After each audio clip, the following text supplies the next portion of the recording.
2022 परीक्षा के लिए आ गया सौरभ सर का गेस्ट। 10th का फी 500 और 12th का फी 550 रखा गया। पेमेंट आपको गूगल पे, फोन पे 7903979715 पर करना है। पेमेंट करके आपको पेमेंट का स्क्रीनशॉट इसी व्हाट्सअप नंबर पर भेजना है। उसके बाद हमारी टीम आपको गेस्ट प्रोवाइड करा देगी सौरभ सर के गेस्ट से पढ़ के। 2021 में चंदन कुमार ने 434 मार्क्स, 2020 में विकी कुमार ने पूरे बिहार में इंटर में सेकंड टॉप किया था। दिलीप कुमार ने आपको मैट्रिक में 471 नंबर लाया था, उसका वीडियो देखे थे। हेलो एवरीवन, एनी टाइम पढ़ाई मंत्रा के इस यूट्यूब चैनल पर मैं अजय कुमार सिंह आपका हार्दिक स्वागत करता हूं। मैं आज आप लोग 12th क्लास के लिए केमिस्ट्री में ठोस अवस्था पढ़ा रहा था, जिसमें ये आज का वीडियो जो होगा ये तीसरा वीडियो होगा। इससे पहले इस चैप्टर पर 2 वीडियो आ चुके हैं। अगर नहीं देखे होंगे तो उन वीडियो को भी जरूर देख लीजिएगा। चलिए इस वीडियो को शुरू करते हैं, ठीक है। इससे पहले मैं आपको बता देता हूँ कि मेरा जो क्लास चलता है MWF में 12th क्लास के लिए केमिस्ट्री पढ़ाता हूँ। कितने बजे से? 7 बजे इवनिंग में जो होता है पढ़ाता हूँ। और सेम टाइम पर TTS में इसी चैनल पर एनी टाइम पढ़ाई मंत्रा के 10 क्लास के लिए साइंस पढ़ा रहा हूँ, ठीक है, जिसमें से 7 बजे आप लोगों को क्लास चलता है। तो एक चीज़ है कि 12th क्लास वाले बच्चे जो है कमेंट कर रहे हैं कि सर हम लोग का फिजिक्स के लिए तो आपका फिजिक्स जल्द शुरू होगा, बायो भी शुरू होगा। तब तक के लिए आप चाहिएगा तो TTS में जो 10th क्लास का बैच है इसी में आप 12th क्लास का भी फिजिक्स पढ़ सकते हैं।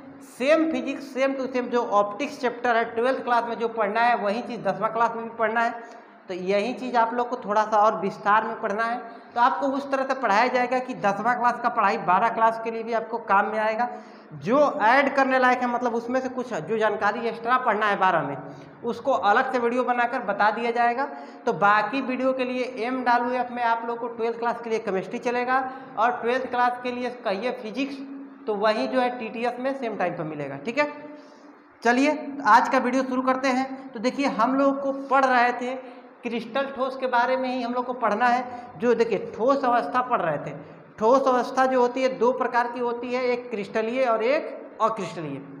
अक्रिस्टलीय में हमारे पास में संरचना कोई निश्चित होती ही नहीं है, इसीलिए उसके बारे में नहीं पढ़ेंगे। पढ़ना क्या है? क्रिस्टलीय। हम लोग का सिलेबस क्रिस्टलीय को है। तो क्रिस्टलीय ठोस को अगर बात करेंगे तो क्रिस्टलीय ठोस किसे कहते हैं, ये सब तो हो गया था।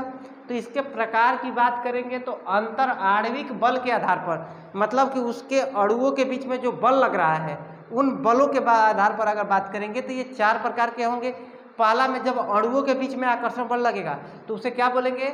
आणविक ठोस। जब आयन के बीच में आकर्षण बल लगेगा तो उसे क्या बोलेंगे? आयनिक ठोस। जब धातुओं के बीच में लगेगा तो उसे क्या बोलेंगे? धात्विक ठोस। और जब सहसंयोजी होगा, यानी कि जब परमाणुओं के मध्य सहसंयोजी बॉन्ड बनकर बड़ी श्रृंखला का निर्माण करता है तो हो गया सहसंयोजी।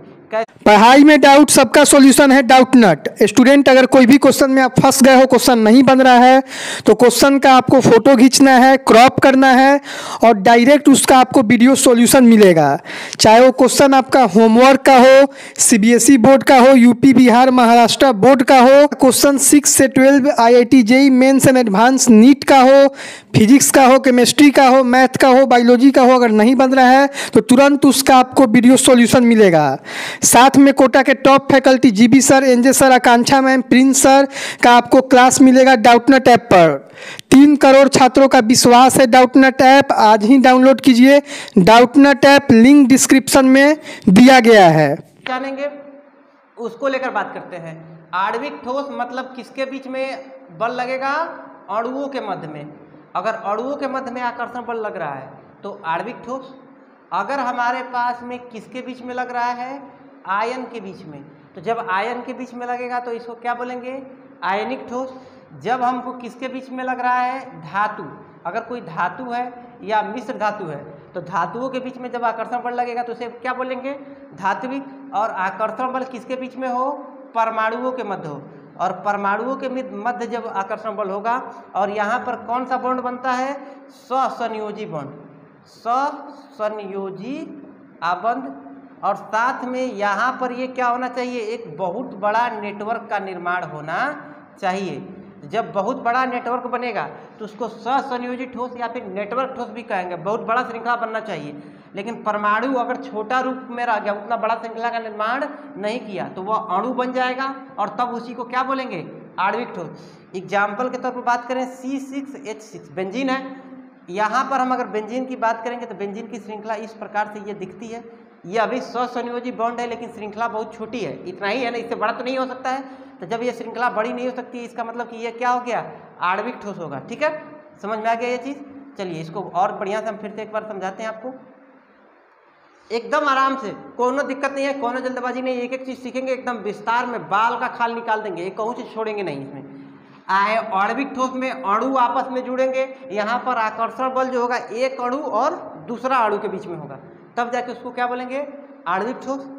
अगर दो आयन, जैसे धन आयन और ऋण आयन, आयन यही दोनों होता है ना, तो जब आयनों के बीच में बात रहता है तो उसको क्या बोलते हैं, आयनिक ठोस। और एक चीज़ इसमें बता देते हैं, जब आयनिक ठोस बनेगा तो कैसे बनेगा, वह धातु को और अधातु दोनों रहेगा तभी जाके बनेगा कैसा, आयनिक ठोस। जैसे NaCl एक कंपाउंड हो गया हमारे पास में NaCl, तो यहाँ पर Na धातु होता है, सोडियम धातु है और क्लोरीन क्या है, अधातु। तो जब धातु और अधातु मिलता है तो कैसा ठोस का निर्माण करेगा, आयनिक ठोस। MgCl2 ये भी धातु है और ये क्या है, अधातु है। कैल्शियम कार्बोनेट, कैल्शियम धातु, कार्बोनेट अधातु। ठीक है, तो ये चीज़ हो गया हमारे पास में किसके बीच में, आयनिक बीच।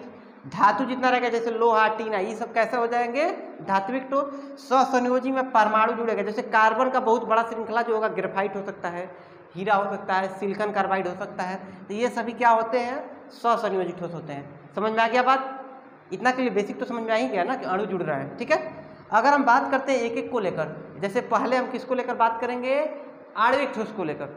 आणविक ठोस क्या होगा, जब अणु आपस में मिलकर बनते हैं तो कैसा बनता है, आणविक ठोस होता है। ठीक है, अब अणु जब आपस में मिलेगा तो उसका भी मिलने का तीन तरीका, अध्रुवीय आणविक ठोस, ध्रुवीय आणविक ठोस और कौन सा हो जाएगा, हाइड्रोजन आबंधित आणविक ठोस।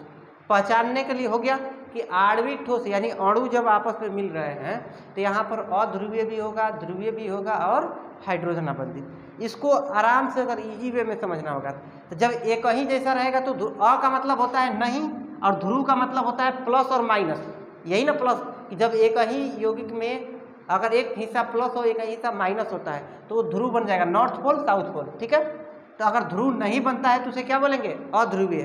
ठीक है, जैसे H2 जब दोनों का इलेक्ट्रॉन खींचने की क्षमता बराबर है तो ई भी हाइड्रोजन दोनों एक के जैसा है। अगर दोनों का इलेक्ट्रॉन खींचने की क्षमता एक के बराबर है तो कोई भी ध्रुव का निर्माण नहीं होगा। ठीक है, यही हम बात करते हैं, H2 हो ये क्या। अगर हम बात करेंगे HF की, HF में फ्लोरीन का इलेक्ट्रॉन खींचने की क्षमता अधिक है और हाइड्रोजन का इलेक्ट्रॉन खींचने की क्षमता क्या है, कम। तो जिसका इलेक्ट्रॉन खींचने की क्षमता अधिक है वो इलेक्ट्रॉन को अपनी तरफ खींचेगा, यहाँ पर माइनस आएगा, यहाँ पर क्या आएगा, प्लस, यानी ये अध्रुवीय नहीं है क्योंकि यहाँ पर इलेक्ट्रॉन खींचने की क्षमता दोनों की बराबर नहीं है। ठीक है, नेक्स्ट अगर बात करते हैं I2 आयोडीन, ई भी आई है, दोनों का बराबर ना हुआ। तो जब दोनों का इलेक्ट्रॉन खींचने की क्षमता बराबर होती है तो वो क्या होते हैं, अध्रुवीय आणविक ठोस। H2, I2, Cl2, N2, O2 ये सभी क्या है, जब ना दोनों एक ही होता है तो वो सभी क्या होते हैं, अध्रुवीय। ठीक है, HCl2, N2 की बात हो गया था। अगर हम बात करते हैं ध्रुवीय आणविक ठोस, तो ध्रुवीय आणविक ठोस में क्या हो जाएगा कि वहाँ पर ध्रुव का निर्माण होगा, मतलब एक हिस्सा हमारे पास में प्लस बनेगा, एक हिस्सा क्या बनेगा, माइनस। और ध्रुव कब बनता है, जब एक का इलेक्ट्रॉन खींचने की क्षमता अधिक होती है और दूसरे वाले की इलेक्ट्रॉन खींचने की क्षमता जो होती है कम। तो ये क्लोरीन अपना क्या होगा कि देखो HCl बना, ये हाइड्रोजन है, ये कौन है, क्लोरीन, इसका इलेक्ट्रॉन खींचने की क्षमता अधिक होती है तो ये इलेक्ट्रॉन को अपने तरफ अगर खींच लेगा तो इस जो इलेक्ट्रॉन खींचेगा तो माइनस और इसके पास क्या आएगा, प्लस। तो ध्रुव बन गया, प्लस और माइनस को ही क्या कहा जाता है, ध्रुव कहा जाता है। ठीक है, तो ये हो गया ध्रुवीय आणविक ठोस। अब अगर हम बात करेंगे नेक्स्ट हाइड्रोजन आबंधित आणविक ठोस के बारे में, तो हाइड्रोजन आबंधित कब बनता है, जब फोन आई ना, फोन FON, तो जब फ्लोरीन हो या फिर कौन हो, ऑक्सीजन हो या फिर कौन हो, नाइट्रोजन, और उसके बगल में आ गया कौन, हाइड्रोजन, तब जाके उसी को क्या कहा जाता है, हाइड्रोजन आबंधित आणविक ठोस। ठीक है, एग्जाम्पल HF है, हाइड्रोजन है और कौन है, फ्लोरीन। तो यहाँ पर जो बॉन्ड बनेगा ये क्या हो गया, हाइड्रोजन आबंधित हो गया बीच में। ठीक है, H2O H2O में ये जल का एक अणु हो गया और ये एक दूसरा अणु हो गया, तो ये दोनों अणु में हाइड्रोजन और ऑक्सीजन अगल बगल आ गए, तो इसी को क्या बोलेंगे, हाइड्रोजन आबंधित आणविक ठोस। तो ये भी आणविक ठोस का एग्जाम्पल है, ये भी किसका है, आणविक ठोस। और कौन सा आणविक ठोस, तो हाइड्रोजन बॉन्डिंग, ठीक है। इसी तरह से हम बात करते हैं तो NH3 अमोनिया, NH3 भी इसका एग्जाम्पल हो जाएगा। नाइट्रोजन है, उसके बगल में कौन है, हाइड्रोजन है, ठीक है। अब हम अगर हम बात कर लिए किसके बारे में, आणविक ठोस की। आणविक ठोस होता क्या है, तो जब अणु आपस में मिलते हैं तो क्या बनाते हैं, आणविक ठोस, ठीक है। और आणविक ठोस का प्रकार भी देखें कि उसमें ध्रुव बन सकता है, नहीं बन सकता है, या हाइड्रोजन बॉन्ड हो सकता है, ये देख लिए। अब हमको देखना है आयनिक ठोस, धात्विक ठोस और सहसंयोजी, तीनों को एक ही बार में अगर कंबाइन करें तो पीरियोडिक टेबल से चलेंगे, ठीक है। तो पीरियोडिक टेबल में अगर बात करेंगे तो जो तत्व है, जितने भी तत्व हैं, या तो वो धातु होंगे या नहीं तो क्या होंगे, वो अधातु। यही होगा ना कि तत्व या तो धातु में के काउंट करेंगे या तो अधातु में काउंट करेंगे। जो उपधातु होता है, उपधातु भी तो धातु और अधातु ही है ना, तो यानी या तो तत्व धातु होगा और नहीं तो क्या होगा, अधातु, यही हो सकता है ना।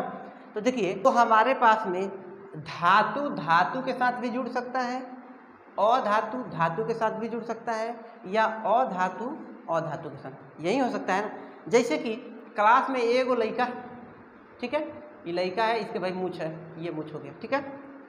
ये एक लड़का है, तो ये इसका दोस्ती जो होगा दूसरे लड़का से हो सकता है कि नहीं हो सकता है। एक लड़का का दोस्ती एक लड़का से हो सकता है, ठीक है।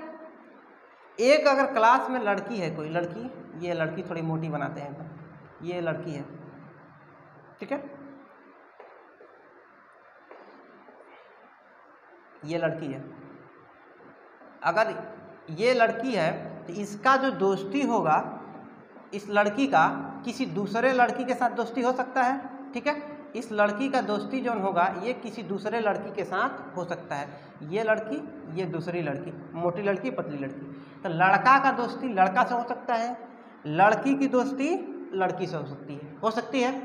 या फिर हम ये भी बात कर सकते हैं कि एक लड़का और एक लड़की की दोस्ती हो सकती है कि नहीं हो सकती है, हो सकती है कि एक लड़का एक लड़की से भी दोस्ती कर सकता है, एक लड़का एक लड़के से भी दोस्ती कर सकता है, और एक लड़की एक लड़की से भी दोस्ती कर सकती है।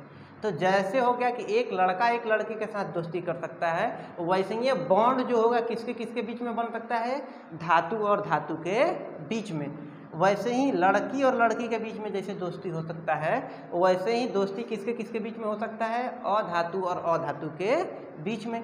और वैसे लड़का और लड़की दोनों भी आपस में कर सकते हैं, यानी धातु और अधातु, ये हो सकता है तीनों केस, ठीक है। तो इन्हीं तीनों केसों को अलग अलग नाम से अगर बात करें, जैसे धातु और धातु जब मिलेगा तो इसको किस नाम से जानते हैं, धात्विक ठोस, ठीक है। जब हमारे पास में धातु अधातु से मिलेगा तो उस समय इसे क्या कहते हैं, आयनिक ठोस। और जब हमारे पास में धातु अधातु से मिलता है तो उसे क्या बोलते हैं, सहसंयोजी ठोस, ठीक है। समझ में आ गया, ये कोई दिक्कत नहीं है ना। जैसे कि अगर एग्जाम्पल में बात करते हैं, जैसे कि यहाँ पर पोटेशियम सल्फेट है, ठीक है। अगर पोटेशियम सल्फेट की बात करेंगे तो पोटेशियम है के और सल्फेट है SO4। तो पोटेशियम धातु होता है, ये सल्फर और ऑक्सीजन अधातु, तो यानी ये क्या हो गया, एक प्रकार का आयनिक ठोस हो गया। समझ में आ गया। इसी तरह से एक और एग्जाम्पल देख लेते हैं, टीन एक प्रकार का धातु है, ये किसका एग्जाम्पल हो जाएगा, धात्विक ठोस का। समझ में आ गया ये चीज़, किसी को दिक्कत है यहाँ पर किसी को दिक्कत नहीं है ना। अब धात्विक ठोस कब होगा, जब धातु आपस में मिलेंगे तो धात्विक ठोस, जब आयन आपस में मिलते हैं तो आयनिक ठोस, यानी धातु और अधातु, ठीक है। अब इसको हम जल्दी से खत्म करते हैं। आयनिक ठोस कैसे बनता है, तो जब एक इलेक्ट्रॉन, जैसे सोडियम अपना इलेक्ट्रॉन एक फ्लोरीन को दे दिया तो इसके पास प्लस आ गया, इसके पास माइनस, तो ये एक प्रकार का आयन बन गया, तो इसे क्या कहेंगे, आयनिक ठोस। तो इसके गुण देखेंगे अगर, तो कैसे बनेगा, होगा, देखिए, आयनिक ठोस आयन के मिलने से बनता है, यानी आयनिक ठोस में कौन मिला होता है, आयन। कौन आयन, धन आयन और ऋण आयन। जब धन आयन और ऋण आयन आपस में मिलता है तो कौन सा ठोस बनता है, आयनिक ठोस बनता है, ठीक है। अब अगर अगला बात करेंगे कि आयनिक ठोस, तो देखो जहाँ पर प्लस है माइनस है, तो ये आवेश भी तो होता है, तो धन आयन ऋण आयन, धन आवेश और ऋण आवेश। तो अगर ऐसा कुछ है तो यहाँ पर आकर्षण बल कौन सा लगेगा, विद्युत आकर्षण बल, ठीक है। जैसे आणविक ठोस था तो आणविक ठोस में आकर्षण बल कौन सा लग रहा था, अध्रुवीय आकर्षण बल या फिर ध्रुवीय आकर्षण बल या फिर हाइड्रोजन आबंधित आकर्षण बल, 3 प्रकार के लग रहे थे आकर्षण बल, इसीलिए उसको 3 कैटेगरी में बांटा गया था। लेकिन आयनिक ठोस में एक ही प्रकार के आकर्षण बल लगेगा, विद्युत आकर्षण बल, ठीक है, इसीलिए इसको में हो गया ये, ठीक है। अब यहाँ पर इसका, क्योंकि ये विद्युत आकर्षण बल जो होता है मजबूत आकर्षण बल है, इसीलिए इसका गलनांक और क्वथनांक भी क्या होगा, उच्च होगा। अब इसमें अगर आगे बात करेंगे तो देखिए ठोस अवस्था जो होता है, जब आयन जो होते हैं, पहले ये देखिए यहाँ पर कुचालक शब्द आया है, तो सुचालक और कुचालक को एक झटका से देख लेते हैं। तो आप लोग 10वां क्लास में विद्युत धारा पढ़े होंगे कि आवेश के प्रवाह को धारा कहते हैं, यानी कि जब इस तार से होकर, जैसे ये तार हो गया, तो इससे होकर आवेश अगर ऐसे गया तो आवेश जब गमन किया तभी जाके ना धारा कहेंगे, और अगर आवेश गया ही नहीं तो ये इसको धारा बोलेंगे नहीं। तो जिस तार से होकर जा रहा है वो सुचालक है, अगर नहीं होकर जाएगा इसका मतलब वो क्या है, कुचालक है, ठीक है। तो यहाँ पर जब ये ठोस अवस्था में रहेगा तो जितना मान लीजिए कि Na+ है तो वह ठोस अवस्था में किससे जुड़ा है, Cl- है, तभी तो NaCl बना। तो जब दोनों आपस में एक दूसरे से जुड़ गए तो ये गति कर सकते नहीं है, और जब ये गति नहीं कर सकते हैं इसका मतलब कि यह धारा का प्रवाह नहीं करेगा। इसीलिए जितना भी ठोस अवस्था में होता है यह सभी क्या होते हैं, विद्युत के कुचालक होते हैं, क्योंकि ये क्या होते हैं, इसके आयन बंधे होते हैं, ठीक है, इसके आयन क्योंकि बंधे होते हैं इसीलिए क्या होते हैं, विद्युत के कुचालक होते हैं। समझ में आ गया। अगर यही आयन छुट्टा छोड़ देंगे, छुट्टा छोड़ने का मतलब क्या होगा कि इसका जब बीच का आकर्षण बल खत्म करे, अगर किसी भी आयनिक ठोस को द्रव में डालते हैं तो यह अपने आयन में बढ़ गया Na+ में और Cl- में। तो आयनिक ठोस आकर्षण बल इसका कमजोर होता है, उसको अलग से हम केस में बांट लेंगे।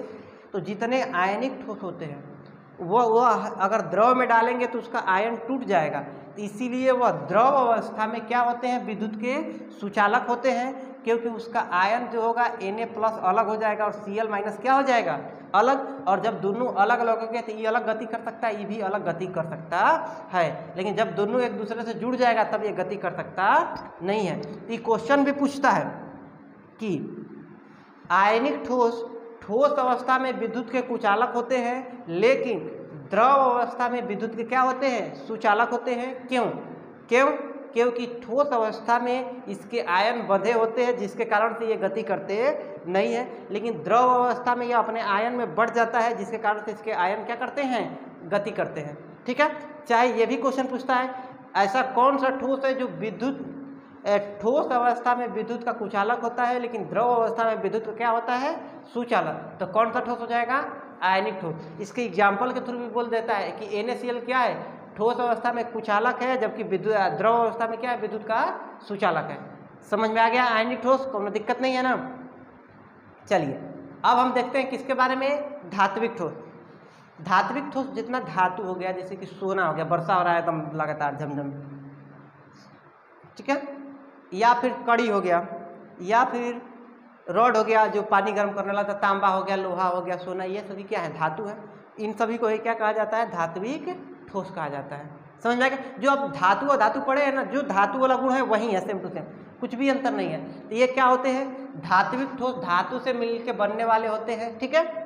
तो जितने भी धातु होते हैं वही सब मिलकर किसका निर्माण करते हैं, धात्विक ठोस का। जैसे कि जिंक हो गया, लोहा हो गया, तांबा हो गया, चाहे मिश्र धातु हो गया, ये सभी किसके एग्जाम्पल हो गए, धात्विक ठोस के।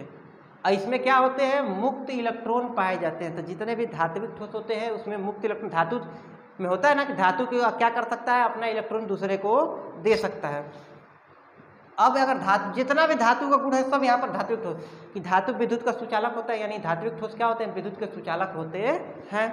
अगर हम बात करेंगे इसमें, तो इसमें क्या होता है, धातु आघातवर्धनीय तथा तन्य होता है। तो ये भी क्या हो जाएगा, आघातवर्धनीय तथा तन्य होता है। धातु के पास चमक होती है, यानी धात्विक ठोस क्या होते हैं, इसके पास में चमक होती है। यह विद्युत के सुचालक होते हैं, उष्मा के सुचालक होते हैं। जितना धातु वाला पीटने पर जो होता है आवाज आता है, तो ये सब हो जाएगा, ठीक है। ये सब जो धातु पढ़े हैं ना वही वाला, समझ में आ गया ना धातु। अब हम बात करते हैं किसको लेकर, स्वसंयोजी या फिर नेटवर्क ठोस को लेकर। तो स्वसंयोजी या नेटवर्क ठोस होता क्या है भाई, तो देखिए स्वसंयोजी ठोस किसको कहेंगे, जब अधात्विक क्रिस्टल में परमाणु एक दूसरे से जुड़ते हैं और किस बॉन्ड से जुड़ते हैं? स्वसंयोजी आबंध से जुड़कर एक बड़ी श्रृंखला का निर्माण करते हैं, तो उसी को स्वसंयोजी या फिर क्या कहते हैं? नेटवर्क ठोस। कब? जब परमाणु जुड़ेगा, किस बॉन्ड से जुड़ेगा? स्वसंयोजी बॉन्ड से जुड़ेगा। और कैसी श्रृंखला बननी चाहिए? बड़ी श्रृंखला बननी चाहिए। ठीक है, कोनो दिक्कत नहीं है ना? ये क्या होते हैं? ये जैसे कि जितने भी स्वसंयोजी होते हैं वो कठोर होते हैं, ये आकर्षण बल पर निर्भर करता है। विद्युत के कुचालक भी होते हैं ये, और ठोस अवस्था, गलित अवस्था, हर अवस्था में कुचालक ही होते हैं। जैसे कि ये देखिए, ग्रेफाइट एक प्रकार का है। ग्रेफाइट एक बहुत बड़ी श्रृंखला का निर्माण करता है जिसमें सभी कार्बन एक दूसरे से जुड़े हुए हैं। तो जब ये कार्बन की बड़ी श्रृंखला का निर्माण कर रहा है तो ये ग्रेफाइट हो गया। ये एक प्रकार का कैसा ठोस हो गया? स्वसंयोजी ठोस हो गया। ठीक है, तो ये ग्रेफाइट है। ये भी बता दे रहे हैं, ग्रेफाइट का एक जो पहला परत बनता है, परत बाई परत ग्रेफाइट लगा रहता है, तो जो एक सिंगल परत होता है इसी को कहा जाता है पहला। अगर पूरा परत है तो ग्रेफाइट, और केवल एक परत रहेगा ग्रेफाइट का तो उसको कहा जाता है ग्रेफीन। ठीक है, उसको क्या कहा जाता है? ग्रेफीन कहा जाता है। जब सिंगल परत रहेगा तो उसको ग्रेफीन कहा जाएगा, और सभी परतों को कहा जाता है ग्रेफाइट। ठीक है, और इसी प्रकार से अगर बात करेंगे तो हीरा की ये संरचना है। हीरा में भी कार्बन की बहुत सारी श्रृंखलाएं जुड़ी रहती है। तो ये सभी क्या होते हैं? स्वसंयोजी ठोस होते हैं। इसमें परमाणु ही क्या करते रहते हैं? जुड़े रहते हैं। ठीक है, अब इसमें ग्रेफाइट को लेकर सवाल आया था, एक बार आया था एनडीए में क्वेश्चन। ये ग्रेफाइट का एक सतह, ये क्या हो गया? दूसरा सतह, ये तीसरा, ऐसे सतह है। तो एक सतह जो होता है, इस सतह को पूरा को तो ग्रेफाइट बोलेंगे, लेकिन एक सतह को क्या बोला जाता है? ग्रेफीन। तो ग्रेफाइट की सतह को क्या कहा जाता है? ग्रेफीन कहा जाता है। यह द्विविमीय संरचना होती है। ठीक है, और इसके बीच दो सतहों के बीच में जो आकर्षण बल लगता है वो कौन सा आकर्षण बल होता है? लंदन बल होता है। तो देता है सवाल कि ग्रेफाइट की दो सतहों के बीच में लगने वाले आकर्षण बल को क्या कहते हैं? लंदन बल। ये क्वेश्चन पूछता है। ग्रेफाइट एक दूसरे से किससे जुड़े होते हैं? स्वसंयोजी बॉन्ड से। ठीक है, तो ये हो गया हमारे पास में। ये एनसीईआरटी में जो दिया गया है, मेन आप जो आज का वीडियो है उसका एक सार है, थोड़ा सा में कंबाइन किया गया है। तो यही मेन है। मेन का मतलब कि आपको एक पेज पर इसको उतारने की जैसा है। एनसीईआरटी में चाहे हर एक बुक में ये दिया हुआ है कि ठोस जो होंगे 4 प्रकार के: आणविक ठोस, आयनिक ठोस, धात्विक ठोस और स्वसंयोजी ठोस। 4 प्रकार हो गए, जिसमें से आणविक ठोस 3 प्रकार के होते हैं: अध्रुवीय, ध्रुवीय और हाइड्रोजन आबंधी। ये तीनों में कौन एक दूसरे से जुड़ा होता है? अणु जुड़ा होता है। आयनिक ठोस में कौन जुड़ा होता है? आयन। अगर धात्विक ठोस में बात करेंगे तो यहाँ पर विस्थापित इलेक्ट्रॉन के समुद्र में आयन धन आयन जुड़े होते हैं। धन आयन का मतलब क्या जुड़ा रहेगा? धातु जुड़ा रहेगा। ठीक है, यहाँ पर अगर स्वसंयोजी में बात करेंगे तो कौन जुड़ा रहता है? परमाणु जुड़ा रहता है। ठीक है, अब अगर बात करेंगे इसमें कौन सा आकर्षण बल लगता है, क्योंकि ये जो बंटवारा हुआ है आकर्षण बल के आधार पर बंटवारा हुआ है ना, तो अणुओं में जो लगता है वो लंदन बल होता है। अगर ये ध्रुवीय रहेगा तब जाके यहाँ पर द्विध्रुव आकर्षण बल लगेगा। अगर हाइड्रोजन आबंधित है तो हाइड्रोजन आबंध वाला आकर्षण बल लगेगा। अगर आयनिक है तो आवेश वाला बल लगेगा, आयन वाला बल। अगर धातु है तो धात्विक बल लगेगा। स्वसंयोजी है तो कौन सा बल लगेगा? स्वसंयोजी लगेगा, क्योंकि इसको बल के आधार पर ही बांटा गया है, तो जो उधर का नाम है वहीं रखा गया है। ठीक है, ये कुछ एग्जाम्पल्स दिए गए हैं। जब आकर्षण बल देखिए, जैसे नीचे की तरफ जाएंगे तो आकर्षण बल बढ़ते जा रहा है, तो ऊपर वाला चीज़ मुलायम होगा, नीचे वाला चीज़ क्या होता जाएगा? कठोर। सबसे कठोर चीज़ हीरा, किसका एग्जाम्पल होता है? स्वसंयोजी का एग्जाम्पल है। और मुलायम है, ये सब जो होता है मुलायम होगा, जैसे नीचे बढ़ते जाएंगे कठोर बढ़ते जाएगा। क्यों? क्योंकि इसका आकर्षण बल भी क्या हो रहा है? नीचे की तरफ जाने पर बढ़ रहा है। ये विद्युत रोधी होते हैं, विद्युत रोधी होते हैं सब। आयनिक ठोस जो होता है ठोस अवस्था में विद्युत रोधी होता है, लेकिन गलित अवस्था में क्या होता है? विद्युत का सुचालक होता है। धातु तो किसी अवस्था में सुचालक ही होगा, यह दोनों अवस्था में कुचालक होता है। ठीक है, तो ये हो गया हमारे पास में। क्वेश्चन क्या आएगा कि ठोस अधिक कठोर तथा, यानी एक ठोस है जो क्या है? कठोर भी है, यानी बहुत मजबूत है, और ये ठोस तथा गलित दोनों अवस्थाओं में विद्युत रोधी है। ठीक है, तो जब दोनों अवस्थाओं में विद्युत रोधी है, यानी वो कौन सा है? स्वसंयोजी। स्वसंयोजी दोनों अवस्था में क्या होता है? विद्युत का कुचालक होता है। लेकिन अगर बात करेंगे, अगर दे देता है कि ठोस अवस्था में सुचालक है, सॉरी कुचालक है, और गलित में सुचालक है, आयनिक हो जाता। अगर दोनों में सुचालक है, इसका मतलब क्या हो जाता? धात्विक। यहाँ पर विद्युत रोधी बोला गया, इसीलिए क्या हो गया, स्वसंयोजी। ठीक है, यहाँ पर एक चीज़ आप लोग ध्यान रखिएगा, ग्रेफाइट को अपवाद नहीं है, पहले ही बता दिया है कि केमिस्ट्री में कुछ भी अपवाद नहीं होता है। ग्रेफाइट विद्युत का सुचालक होता है। क्यों? क्योंकि देखिए जब ग्रेफाइट की संरचना बनाएंगे तो ग्रेफाइट की संरचना हमारे पास में है, ये है रेडीमेड, तो क्या इतना देखना है, ये ग्रेफाइट है। ग्रेफाइट में क्या होता है कि कार्बन ही ना एक दूसरे से जुड़ा रहता है। जैसे कि यहाँ पर ये कार्बन ही जुड़ा हुआ है। कार्बन के पास में कितने इलेक्ट्रॉन होते हैं, 4 होते हैं, 4 कार्बन इलेक्ट्रॉन बाहर, जिसमें से यहाँ पर 1 बॉन्ड, 2 बॉन्ड और 3 बॉन्ड तो बना है, लेकिन चौथा वाला इलेक्ट्रॉन बंधा हुआ नहीं है। तो हर ग्रेफाइट में प्रत्येक कार्बन जो होता है 3 कार्बन से बंधा हुआ है, 1 इलेक्ट्रॉन इसका फ्री है, और जब फ्री इलेक्ट्रॉन पाएगा जाएगा तो वो गति कर सकता है, इसीलिए वो क्या होगा, सुचालक होगा। जिसके पास में मुक्त इलेक्ट्रॉन होगा वह सुचालक, और जिसके पास में मुक्त इलेक्ट्रॉन नहीं होगा वह क्या हो जाएगा, कुचालक। तो ग्रेफाइट के पास में मुक्त इलेक्ट्रॉन है तो यह सुचालक है। लेकिन अगर हीरा की बात करेंगे तो हीरा में देखो एक कार्बन कितने कार्बन से जुड़ा है, 1 2 3 और यहाँ पर 4 कार्बन से जुड़ा है, एक भी इलेक्ट्रॉन फ्री नहीं है। तो हीरा विद्युत का कुचालक होता है, जबकि ग्रेफाइट विद्युत का सुचालक होता है, क्योंकि इसके पास में एक इलेक्ट्रॉन क्या होता है, फ्री होता है। ठीक है, आज के वीडियो में इतना ही रहने देते हैं। वीडियो लंबा बन रहा है बहुत ज़्यादा, आप लोग बेचैन मत होइएगा। अगला वीडियो में मिलते हैं।